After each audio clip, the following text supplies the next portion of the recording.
You're listening to the Totally Indian Football Show by Humans of Indian Football. Hello and welcome to a brand new episode of the Totally Indian Football Show, episode number 14. I'm your host Siju, and today we have two of our gentlemen joining from the panel. We have Arko and Sandeep Menon. Welcome to the show, guys. Hey, thanks for having me. Hi Siju, it's good to be back. Yes, and we are right now ending. So today is basically we are going to look at ISL mainly because I-League we still have some matches and we are recording this on a Wednesday. And to tell our listeners, as you know, on Wednesday and Thursday both there are games still happening in I-League. So therefore we'll probably only touch upon the matches that are over from the last week in the championship battle and the relegation battle. So we'll mainly look at ISL because we're done with the playoffs and we have two finalists playing who will be playing in the ISL final on the 13th, which is the coming Saturday. And it's Mumbai City versus ATK MB, and two of the teams probably that were the best from since the start. We were all looking forward to probably seeing how they perform with all that happened before the season, with the merger or with City Football Group coming into Mumbai City. Both clubs with big budgets, some star-cast players, and well, they definitely delivered on the pitch. Mumbai City winning the Shield, and now on they were going to fight for the ISL title as well. But heartbreaks for Hyderabad and FC Goa fans, and most of us were rooting for them. Sorry, FC Goa and Northeast United fans. Most of us were rooting for Khalid Bhai to take and lead Northeast United to the finals and take it there. But unfortunately, it's the first defeat that Khalid had to face in the semi-final against ATKMB. But let's start with the boys. Arko, I'll start with you. What did you make of from both the legs of the semi-final, where FC Goa, the first leg both ended in a draw, and a fitting result, I would say, because 2-2 was the result between FC Goa and Mumbai City, and 1-1 was the result between ATKMB and Northeast. And if I had to just ask you about the first leg, what did you make of it? Siju, my answer for both the legs is pretty much the same. I think FC Goa, both legs were the better team. It shows in the stats also. And anyone who watched the game also, and it's not because I'm partisan or I like Goa. Yeah, definitely I like the club, but I think on the balance of play, even in the first leg, Goa with the better team. A couple of individual mistakes did them in. Really could have had chances to score more in the first leg, and that small things that have derailed their season. For example, you score the second goal, and then Fall gets a free header. The three people who are free in the box, Mumbai City, all of them move up thinking they're going to start a counter. I don't know, they're like defensive, mistakes somewhat, but I think they went out there with a bunch of injuries, with key players missing, and they performed extremely well. I felt, they could have nicked in a few more also. At the end of the game, unsavory scenes. The tackle on Princeton was, I don't know. I think everyone's spoken enough about it. I don't think I need to add anything to it. But now he's out for a month. The ACL participation's in doubt, and he was having a blinder of a game. Honestly, a lot of people have spoken about Suresh, Apuya, all of these guys. For me, the find of the season, and some of us already knew. Edubedia did predict it in an AMA 2 years ago, but Princeton Rebelo, what a performance in a semi-final!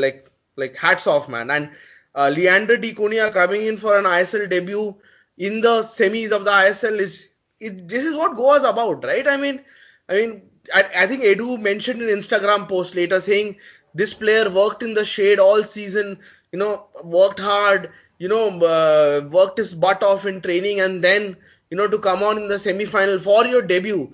It reminds me of what Gama did a couple of seasons ago when in the final Mandar got injured and Gama stepped in. I think that's what this philosophy is about. And I think over the two legs, not just the first leg, because you asked me about the first leg, these are the moments that stood out for me. So I think, Goa went toe to toe against a quote-unquote superior side on paper, and I think they bested them in the first leg also. Yeah, I mean, talking about Gama, what a goal he scored, right? And it was brilliant. Like, just like Arko mentioned, I think he just summed up very well in terms of this is what Goa stands for. And to actually put your player who's from the development squad and actually give him a debut in the semi-final. I mean, that's like a pressure situation, but also an opportunity for him to make it count. And he did that well, Yeah, right? Personally for him. And honestly, it couldn't have happened to a nicer guy, Leander. Like, I mean, when I was there, Leander was into his third or fourth season with the reserves. A player who always struggles hard, who always works hard, who always gives it his all, right? I mean, a guy who's led the reserves by example. Imagine a reserves team with Leander, Princeton, Liston, Gama, all of these guys, and Leander was the captain. That was his nickname in the reserves. They used to call him captain. As a guy who can play both centre back and right back. You know, I've seen these guys go up against the first team of Real Kashmir in the Durand Cup when Goa reserves were playing, and these guys went toe to toe. They battled against the foreign strikers. These guys have won the GPL. In a league where the local Goa teams field foreigners. So, I mean, more credit couldn't have gone to Leander. I mean, someone who's bided his time, and this is an example for the youngsters also. You know, a lot of youngsters who we've seen made switches after half seasons in clubs because they didn't get game time. I think Leander is a shining example of how to, just keep working hard, keep improving yourself, and when the chance comes to grab it with both hands. Like hats off, man. Seriously. Yeah, absolutely. And we've really seen a great side of FC Goa. Unfortunately, they didn't make it to the final, but what a great season it has been. And we spoke about FC Goa in detail, about the whole management, their philosophy. You can, have a look at that, and it will be available on our channel on Spotify, Apple, and YouTube as well. So listen into it, and you will know, if in case you don't know about the whole management and how they've actually built themselves where they are today. Coming to you, Sandeep, what are your thoughts? I mean, I asked Arko about the first leg, but the whole, I think everybody was on the same page in terms of who are the better teams for those two games. But a Lobera side or a Habba side know how to take nick from here, and they are known to do this, take that win and go ahead because they had the team. So Sandeep, what are your thoughts overall from the playoffs? So I would agree that Habba's team is able to nick the game and go, but Lovera not so much, because if you really look at it, they won on penalties with the dicey substitution of the goalkeeper. I still don't know if it's legal or not legal. There's been a lot of discussion about that. I'm not very sure about the intricacies of that law, but they were outplayed in the second leg for sure. Goa, yeah, the thing with Goa, right? Like if you look at it. Sergio Lovera came to Mumbai, took most of the players, the foreigners from Goa, took a lot of, added Ogbeche and Lefondre, who are excellent, and Hernan Santana as well, and then took the captain of FC Goa. So all of them have gone over there. Goa had to rebuild from scratch, bring all their foreigners bar one, find new players to replace the old guard, because Koro, Peña, Jahu, Boomu, Edu Bedia, Mandar were all part of the leadership team that they had. And of that, they had only one left. Koro and Peña people don't talk about much, but they were main players in that team who they lost at the beginning. So they had to rebuild the whole team. And in that league, they lost Lenny, who is another one of those leadership members. They lost Lenny. Brandon was in and out for injury for a long time. They had to change the goalkeeper because his future was elsewhere, and it didn't make sense for the coach to play him and give him the game time when he had to look to the future. So these are major spots that they had to change, and a new coach, fresh philosophy, all these kind of things. And for them to battle their way through the whole league, to stand toe to toe with one of the most expensively put together outfit for 210 minutes or how much ever that is, and then in penalties also just about won. Mumbai just about won. So I wouldn't say Lobera's tactical masterclass or anything like that. He was just sort of lucky at the end of the day to get through. And that's fair, because sometimes in sports you need that luck. Like if it had gone Goa's way, I'm sure Lovera would have felt a little hard done by to play that far and and then to lose. Coming to ATK and Northeast, that was a little heartbreaking because it was such a great story to see an Indian coach do so well, unbeaten in I think 10 games or so, or even more. That's like half the league he played with that team, half the league. Took them to the playoffs, had a wonderful playoff as well.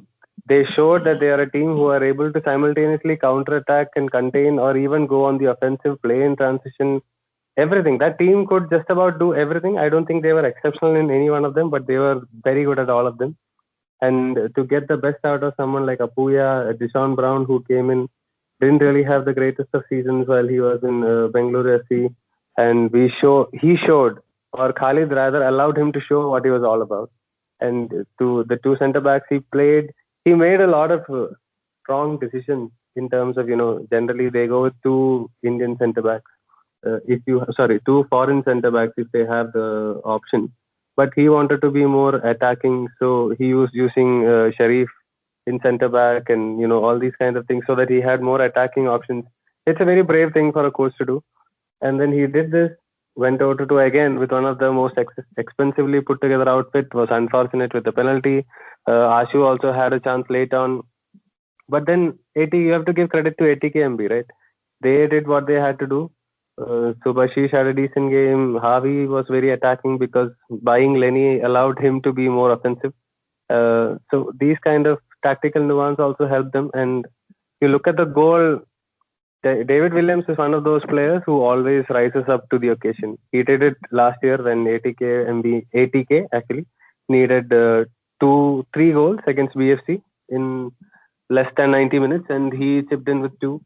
He again scored this time against BFC, I think that wonder goal that he scored, which was the difference. So he's one of those guys who comes alive when the big moments come calling. And he keeps doing this. And Manveer also, kudos to him. It was a very good solo effort, channeling his inner Arjen Robben as, the cut inside man with his left foot. So I think credit to ATK for beating them, but just a little, just little upset about how Northeast had such good chances, and maybe that's a game that should have gone to penalties as well, and to give them maybe the luck would be on their side in that sense. So that it was unfortunate, but if you look at it in brass tacks, these two teams spend the most money, and the fact that they are in the final is sort of makes sense. Yeah, absolutely. Talking about penalties, well, the penalty shootouts, I always dislike it, but Machado got a chance, could have equalized, but that's again, right? It's a whole about pressure situation. It depends upon you, and it's a lot to take for a player. And we always, when we are on the other side, we always feel penalty shootouts are always, or taking a penalty rather is easy, but it's not. So yeah, unfortunately they couldn't make it. But to be fair here, I would say. Just like Sandeep mentioned, right? It was not like a very outstanding or mouth-watering team that Northeast had, the entire squad. But what they've achieved under Gerard Noose or going ahead with Khalid was brilliant. And we only would hope to see that Northeast United management take heed in this and notice and kind of appreciate his efforts and actually put him in charge as a head coach in the upcoming season. We all have to just wait and watch in that case. But we have Ajay joining us finally on the show. But before I come to you, Ajay, Arko, I would like to know your thoughts on the ATKMB Northeast playoffs. Well, I think I echo Sandeep's thoughts. When he said it's been a roller coaster season, like absolutely for Northeast United. Like if you're a Northeast United fan, you can be proud of your team, and I just hope this leads to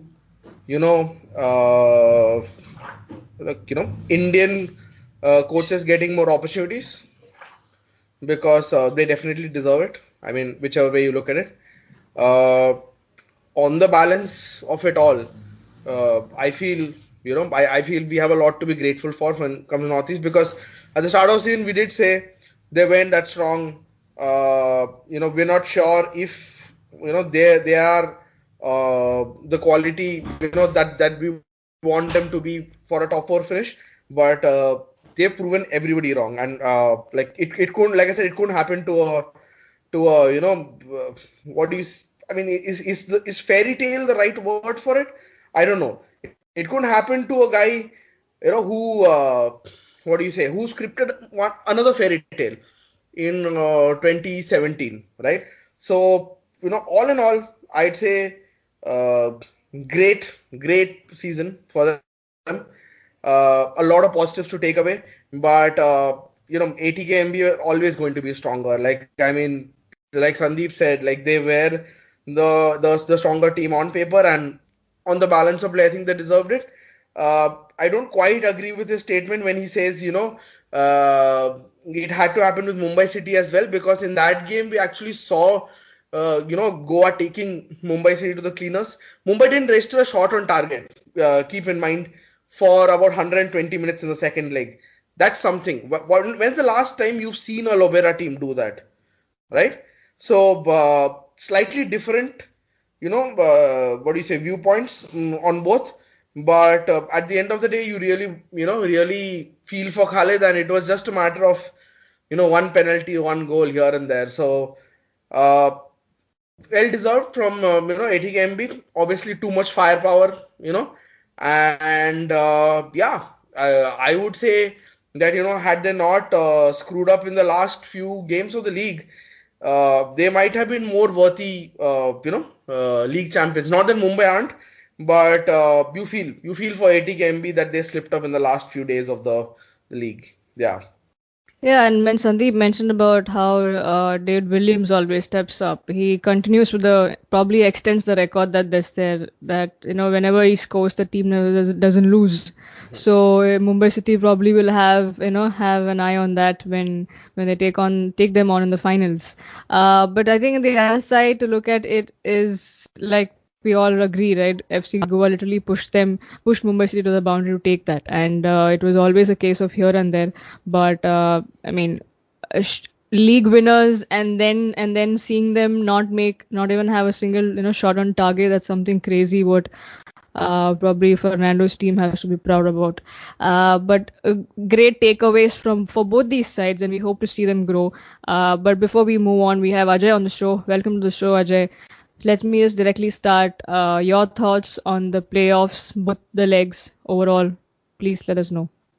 So I think to kick off, I think the way that ATKMB came out, they really came out to play, and they sort of went against the blueprint that Senior Abbas generally puts out, whose teams take up a lot of pressure and then give that sucker punch, 1-0. I think they really stepped out to play and have fun, and you saw that with Williams, Roy Krishna, and even Manveer Singh, they were menacing, for large periods of the game. 2-0 up, deservedly so, and then Northeast decided that that they want to spoil the party, and I think after they took the 2-goal lead, Northeast really put up a fight, and they almost got there, right? They almost took the game to extra time had it not been for that penalty miss. I think Pradeep was mentioning that there were chances also. Ashutosh also had a brilliant chance that he could have scored and sent the game into added time, but it was not to be. I mentioned this on the pods earlier that this is Senior Habas's competition now. I mean, this is where he really shines through. He's got the experience of winning it. And as much as I would love to call this team Mohun Bagan, it is ATK. The DNA of it is ATK because it's the same manager. It's not Kibu Vikuna, and it's not the Mohun Bagan squad. It's the ATK squad that's here, and they've won it last year. Habas has won it, many times before, so he knows how to win this competition. So they are into the finals as expected, and I think they would start favourites over Mumbai City FC, given the fact that Lobera's team, as Arco mentioned, did not register a single shot, and they were second best throughout that second leg.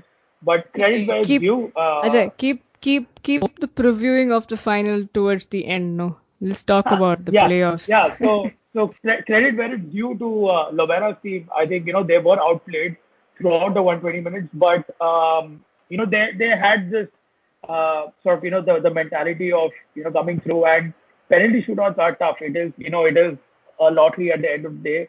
and I think they kept nerve. Obviously they had the upper hand because Goa missed their first two penalties, but then Mumbai also missed after that. So it was really anyone's guess who would emerge out as winners, and yeah, Rowland Borges, you know, well, he was not the most popular transfer. He's always been a topic of debate, right? There are people who absolutely love him, and there are people who do not rate him at all. There's no in between. And I think him scoring, a local Goan scoring against Goa in Goa and silencing, the imaginary audience that was there, it was quite a moment to behold. And I think Lovera once again shows that he's got that X factor now in his locker that probably wasn't there in his rendition as FC Goa manager. So Mumbai probably over the two legs, I would say FC Goa probably deserve to go through in terms of how they play on the pitch. But I think Mumbai, credit to them, where they brought out that champion mentality that often sees teams across the world sort of like emerge out as winners. And yeah, it's going to be it's a rematch now. Once again, Mumbai haven't lost to ATKMB, so quite an interesting final that is expected now on Saturday. Yeah, I mean Ajay looks like he's gonna sit tight and listen to the show as an audience because he's already given the preview for the final. Come on, man. But anyway, to talk about Sandeep mentioned about the Amrinder change in the rule and stuff. I think Football Dugout put out a tweet saying that apparently Mumbai had cited he was injured. That's why they replaced, and according to the rule, a goalkeeper can be subbed if the reason is that he's injured. I read that it was, they made the substitution earlier. Like the referee had signaled a go ahead to make the change, but because he did not add on time. No, so there's a correction to that. I mean, if you're referring to the same tweet, they have a correction to that saying that apparently Mumbai City had cited that he was injured. That's why the sub was made, and that's why it's legal. But anyway, all these legalities my interpretation of the law is that you're allowed, and I know because I just went through the laws of the game recently. I don't know, some people did send a couple of screenshots, but yeah, my interpretation of the law is that you're allowed to make a change until and unless you submit the the order of the penalty takers to the referee, because what happens is sometimes the goalkeepers are also part of the order. So once you've done that, once you've frozen that, it's considered to be unsportsmanlike to change that order. So that's my understanding of it, and I don't think there's too much in this as much as the fans are making. I don't think Goa have complained. I don't think the referees also had a problem with it at all.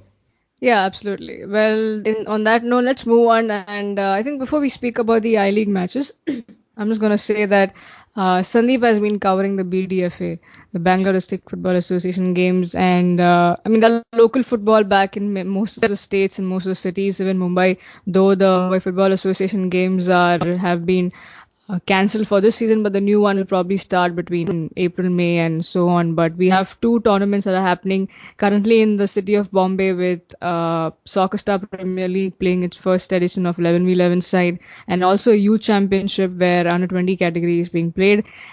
Well, to tell our listeners, we do subscribe to our Humans of Indian Football YouTube channel because we've spoken to both the organizers of these tournaments, and we've spoken to coaches, players, of what their challenges were to put this up, especially post the lockdown, and how it's been the response and stuff. So do subscribe and stay tuned for that.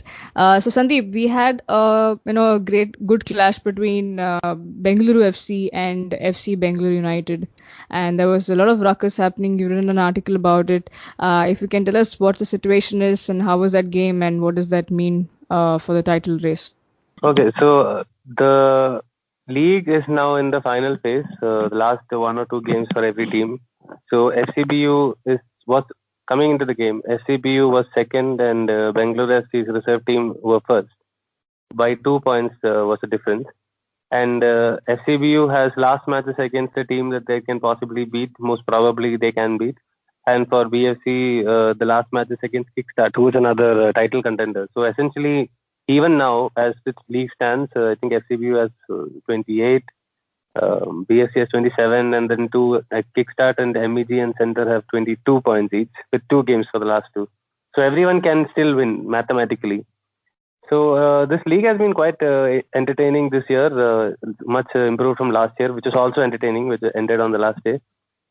So on the day, BFC and FCBU are playing sort of like a 6-pointer. Whoever wins is in the driving seat now. So twice, I think, FCBU went ahead, and BFC came back into the game to make it 2-2 in the 93rd minute. And in the 95th minute, FCBU's Ronaldo Oliveira scored one of the best goals I've seen in this season. It's up on my Twitter feed if anybody wants to go and check it out. It is an absolute stunning goal. And to score at that point after having just conceded with the game and the title on the line, I would rate it as the best I've seen this season, including ISL, I-League, whatever, goal in terms of importance and substance as well. So immediately after that happened, during the game, there were 3 penalty shouts that BFC had, of which I think at least one is legitimate, because when you are seeing it from the stadium, you only get to see it one time, so it's difficult to say. But I think one of them is legitimately a clean penalty. The other one, I think, was when the player was sliding and it stuck his hand, but he was sort of breaking his fall, so I don't know if that can be given. And the third one, if my understanding is right, the referee was behind, sort of. And there was like a crowd of players. Probably the linesman should have flagged, and that didn't happen. So yeah, anyway, they had fair grievances to be angry at the referee. But after the game, one of the players went and abused the referee apparently, and the referee showed him a red card, which sort of sparked the whole furor around the referee and everything. It got physical. Both the referees and the players, a few spectators, everybody went in, sort of had the officials as well. And there was sort of a kerfuffle, and finally they got the referees into the referee's room. At which point, allegedly, one of the BFC staff went and punched him. Now, the number of punches have been, sort of said from multiple numbers from different people, depending on who you talk to. But everybody agrees that he got physical. And there was also a man, unidentified man, who threw stone through the referee's room window. I was there for that. That was a little scary, because I was going to take a video, and then this guy came with the with the tile, and I genuinely got afraid and just stopped and did not take the video because I didn't know what was going to happen next, and I had just bought a new phone. Yeah, all that happened, and then the police came to give referees an escort, and then they moved on. BFC has since sent a letter to the association saying that the refereeing was bad and things like that, and needs to be improved. Basically, a letter of grievance of sorts. And then what happened is the Referees Association promised them that they will continue to referee, but under protest until the action is taken. Any action is taken against the officials and protection for the referees. But the BDFN Association agreed to that and said you have to submit your referee report for the match, because based on that only we can take a decision. And on Tuesday morning, the women's super division was going on. They came, they refereed and went off. But the 8 referees, or rather 7, who were supposed to come for the evening match, which is the super division games, one between the Kickstart and ASC was the first game at 1:30, did not show up. Now the players, coaches, staff, everybody showed up, but the referees didn't show up. So subsequently, they've been trying to reach them, and these guys had switched off their phones, apparently, allegedly again. I don't know if that's completely true, but that's what been relayed to us. The referee chairman has sort of, resigned on moral ground, saying that they promised they would come, but at the end of the day they didn't, and he had to take responsibility for that. So the KSFA referee chairman has resigned, Balasubramanian. So basically, the league has been postponed. I'm not sure for how many days, but it's been postponed at least for a couple of days or maybe more. And everything is in the standstill now. We don't know when it will restart and what will happen. Hopefully, we'll get some updates today or tomorrow. On the larger scale of things, it shows 2 things. One is, to be fair, right? I've watched Super Division for many years, especially the last 2 years, much more than before. Super Division refereeing standard is poor. So everybody, it's not a grievance particularly to BFC as such. Everybody has instances where they've been given not given penalties or given a fake penalty or a penalty shot that was actually a tackle inside the box have been given as a free kick and vice versa. So a lot of things go on. But at the end of the day, the referees are given, I think, 175 rupees for the game. That's the number that I've been told. I think the last time they increased the salary for the referees per match was some 5-10 years ago at least. So these guys are paid very little. They have to deal with all the problems that a referee has to deal with. And then the fans and everything in the local division, they don't really have that much protection also. So there are stories of referees giving decisions and then people coming into the front of their houses and abusing them in the night, all these kind of things. And there is no way to defend the referee's performance, but it is not right for any club, especially a club that claims to be professional and, all these kind of, they're a big club, right? IOBFC, for them to still have to create this kind of a ruckus. And to be fair, maybe on another day some other team would have done the same. There have been instances last year. FCBU and Kickstart had a issue with the referee, and there was some fight and things going on. Although I don't think the referee was hurt or the manhandled as such, but the KSFA took action, suspended the player, fined both of the clubs some 40,000 or something like that. So the association is doing what they can, but the referees, they are given very little protection, and really I wouldn't want to be a referee in any case. And the clubs also, they lack respect for the referees. It's very evident throughout the system. Like in ISL also, you can see how the referees are treated. They're often touching them and jumping in front of them, and then later on the coaches come and complain about them. So it's a structural problem, and it starts from the bottom, and that's what we're seeing now. I don't think we can blame the referees for not showing up, especially yesterday, because it's a Kickstart AFC game, would pull a lot of crowd, and anything wrong maybe could have escalated, and they were scared. But yeah, it's just one of those things that people don't follow local football won't know all these things too much. But yeah, it's an institutional problem, and there is not really any solution that I can see unless clubs start respecting and the association start providing more protection to the man and more game time to the referees so that they can get the awareness and slowly get better at their jobs. Just to add in, what Sandeep was mentioning, I think Siju, you would be aware of this. Last year, even in the MDFA, we had an issue with the Mumbai City team, and they had a tiff with the refereeing. I mean, there was a lot of back and forth, and which finally led to the team being banned from the competition. The team did not play any matches. Right, so I think this is, I mean, it's alarming, the trend, because these are teams who play the ISL, and of course, their reserve team or the youth team plays in these tournaments. So one assumes that they conduct themselves better. So quite disappointing, to be honest.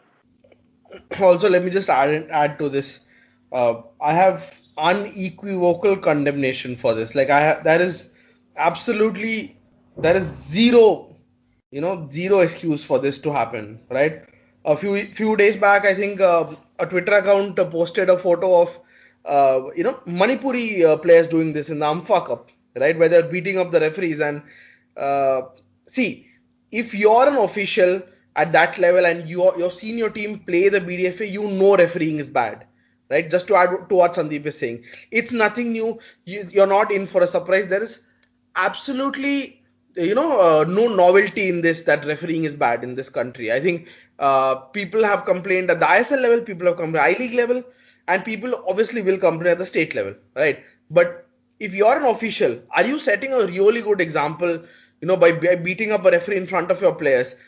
What is that? What is the message that goes out to a players, that we have the agency to beat up the referee when it goes wrong? No, absolutely not. It's a terrible message to send out, especially to young players. And I know the incident that Ajay was also referring to, where apparently the official was the one who instigated the fight, right? And what sort of, what are we teaching 15-year-olds, 16-year-olds, 17-year-olds, that it's okay to basically disrespect authority and and get away with it and to manhandle them? I mean, I don't think that's what football stands for at all, right? And what happened in BDFA again was shambles. Like as Sandeep said, referees stopped coming, and why would they? Because nobody's offering them any protection, right?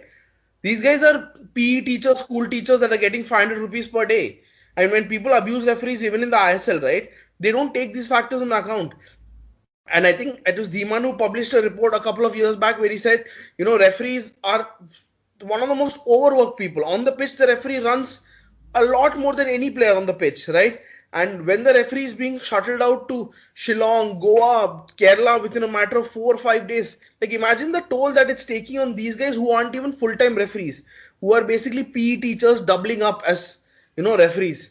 Like it's shambolic, right? And the last thing clubs should do is encourage. So I think this comes down to player education, right? You tell your players at the very start, the referee's decision is what it is, right? You file a complaint with the match commissioner later on, and that's the procedure. The procedure is not to lay a hand on it. I cannot condemn this enough, to be very honest.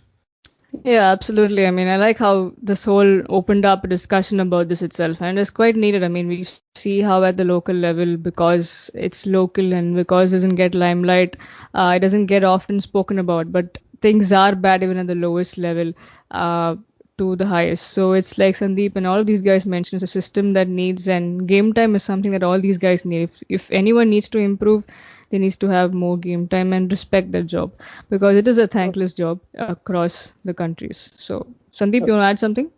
Yeah, so what I was thinking, like what you just mentioned, game time. They get super division games, fine, some women's game here and there, but that's just not enough, right? And on top of that, they get very little money. So when you're looking down the line to the future, and we talk about improving Indian football and all that jazz that AIFF keeps talking about, and the ISL keep talking about, you look at the players saying, oh, look at them, he's going to be the next big thing. We are a country of midfielders and wingers and goalkeepers and whatnot. All this stuff goes on. For the football to improve, it has got to be holistically done. You cannot pick and choose one thing. Oh, players have to improve. So the officials have to improve. Coaches have to improve.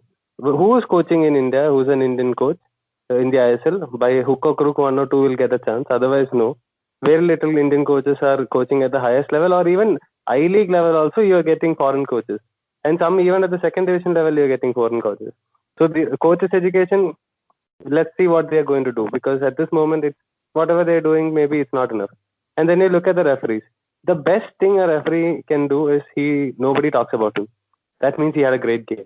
If he had a great game, there is no mention of the referee.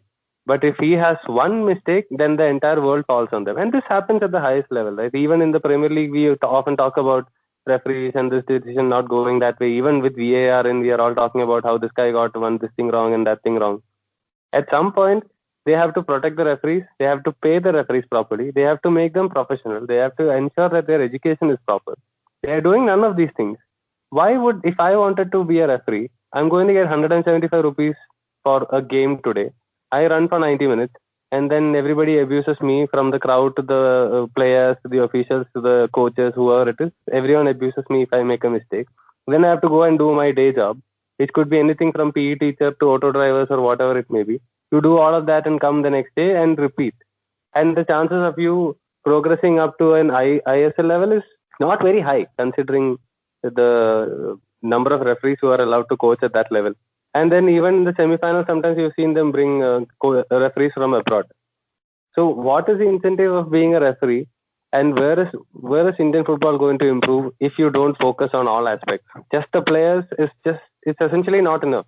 Because if you look at it, these players in the local division, they might be playing very well. They don't get 5-6 decisions going their way. Might just stop them from playing in the future, saying, no, the referees are biased against me, or they try to move clubs and it doesn't work out for them at the other new club. And the comfort he had in the first one and the performances that he was doing, he may not be able to translate in a different system under a different coach. So it's not just one single thing. It's all holistically that we have to look at. And the referee education in this country is absolutely, absolutely poor. Just to add to a couple of things to what Sandeep said, right? Agree with him largely about whatever he said. And referees, when ex-players become coaches, they can still continue playing. For example, I think Jingan, Hitesh, some of these guys already have a D license.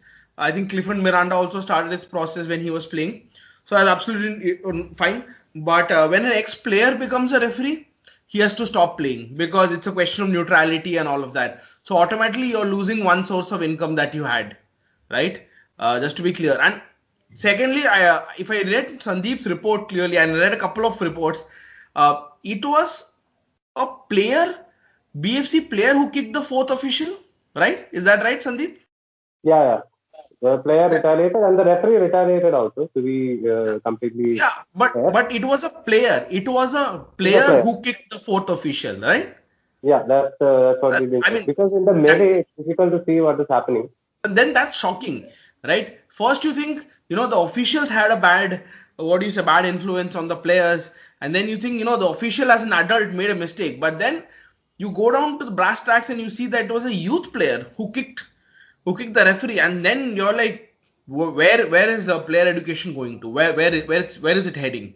Right? So, definitely need to sit down with the player, do some counseling. Someone needs to, sit down with them and say, hey, if you want to keep doing this, your career is over before it even begins, right? I mean, like, I definitely read the part about, the officials barging into the referee's room and, breaking windows and stuff. But, when I read that it was a player who kicked it all off, then, that's when it kind of hit me that, maybe we are not, teaching our youth the right things. And again, it goes back to a larger question that we've been debating on this show over the whole season, right? What's the point of youth football? What's the point of this? Is it to win or is it to participate? Are we putting too much pressure on these kids to win that they have to go and, attack referees? What objective or what, instructions are they being sent with? Right? Who's really instigating this? Because it's an adult who influences the child's decision. It is definitely not, not something that he learned overnight to go and kick. Someone's out there, teaching them these things, right? And with no offense to whoever, right? And this is the truth. Like, if it was his decision alone, then he may or may not have done it. He may have had reverence to the referee, but somewhere down the line, someone said, these guys are indispensable, so let's just kick them. So, yeah, that's my 2 cents on this. Yeah, well, let's hope that a lot of things improves even at the grassroots level. And I think things like these should be highlighted, should be spoken so that people are also aware that we are watching, people are listening to it, people are, talking about it as well. So, guys, it's absolutely, I mean, I think it went in a very, wanted just to keep it brief, but I like how it opened up a discussion and how we touched upon all of these things, and it is quite important. But let's move on. Let's come back to the games that we are looking at. Now, I'm not going to look at in detail about I-League matches because, like I said to our listeners, we are recording this on a Wednesday. It will come out on Friday, which is the day before the ISL final. So we will be missing out on watching some of the I-League games of this week. But just to mention a couple of them that happened last week, Mohammed Nessi was trumped by Rao. It just feels Aizawl was robbed from a place. I mean, that team did not deserve to play in the championship battle. I wish things could have happened right now, but that's how it is. They had a 4-0 loss defeat against Rao. And Churchill Brothers look like a team that, it's their season to lose now because they've also defeated Real Kashmir. And the other game had Gokulam Kerala got 3 points against Punjab FC. Where on the other side, the relegation battle that took place, we saw Indian Arrows win 3-0 against Neroka. And Chennai, continuing the bad season, go down 1-2 against Sudeva. I'm going to ask two things about two matches. Sandeep, I'll come to you first. How good does the Churchill Brothers team look like this season? Because it's for the lose now. Well, Churchill Brothers, I think, were the favorites for the last few weeks actually, simply because how good they have been in terms of their defense and everything. They have the best defense in the league. They have two foreigners who are really, really good. Zuniga gets the goals always, and Majan also. And their wingers are also quite good. They defend well. So it seems like with 25 points, they are 6 points ahead of the second place team. And it's absolutely their league to lose.